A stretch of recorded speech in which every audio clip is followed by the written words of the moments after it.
Les agriculteurs français se sentent concernés par l'affaire qui est sous nos yeux ici. Pourquoi? Parce que les agriculteurs, lorsqu'ils construisent des bâtiments, ils font des demandes de permis de construire, des demandes administratives, et ils ne construisent que quand ils ont toutes les autorisations. La famille Verschure a eu toutes les autorisations. Et nous trouvons anormal qu'il puisse y avoir des contestations sur des données très subjectives de bruit, d'odeur, qui ne sont pas mesurables, ni non plus par la justice. Donc c'est une mise en péril de l'exploitation, alors qu'elle est parfaitement respectueuse de toutes les autorisations. Il y a des contestations sur des projets d'irrigation, sur des projets de construction de bâtiments, sur des traitements, sur un certain nombre de choses. Je crois que ce qu'il faut surtout dire, c'est que l'agriculture, ça se passe à la campagne.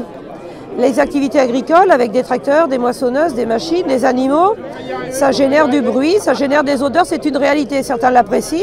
Quand ils viennent au salon de l'agriculture, ils trouvent ça super bien, mais quand on vient habiter à la campagne, eh bien le chant du coq, le bruit du tracteur, ça fait partie du vivre à la campagne. Donc c'est plus un appel au respect, à la tolérance et à la liberté d'entreprise aussi pour les agriculteurs qui sont surtout dans le plein respect des réglementations. À la campagne, nous avions cette habitude de compréhension. Je crois qu'il faut que les nouveaux venus ou les habitants restent dans cet état d'esprit de compréhension et même de soutien des agriculteurs. Ils produisent de l'alimentation. Aujourd'hui, tout le monde a peur de manquer d'huile de colza, d'huile de tournesol, de farine à cause de la guerre en Ukraine. Produire l'alimentation en France, c'est important. Donc on ne peut pas vouloir l'alimentation de proximité et refuser les bâtiments de proximité. Il y a plusieurs sortes d'aides. Il y a d'abord l'incitation à dialoguer beaucoup avec les agriculteurs, avec des chartes de bon voisinage.